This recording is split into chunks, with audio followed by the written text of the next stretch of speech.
Ahoj lidi. Dobré ráno. Zdravíme všechny. Ahoj. Ahoj. Ahoj všichni. Takže ahoj. Ahoj, já jsem Styk a vítám vás u dalšího vlogu. Jdeme na to. Dobrou chuť. Matony šorle. Šorle. Šorle. Šorle. Chorle. Maton šorle. Tak na zdraví. Na zdraví. Já si myslím, že jabka by se neměly rozprsknout po tom, co je trefíš mečem z vody. Vynikající zvířec.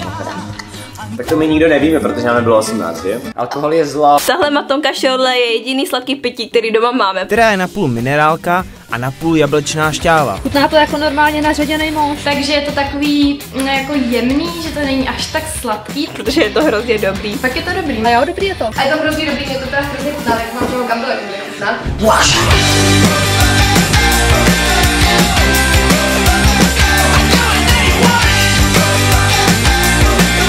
Nikdy jsem se nelíbala s kamarádčiným klukem. Jo. Ne.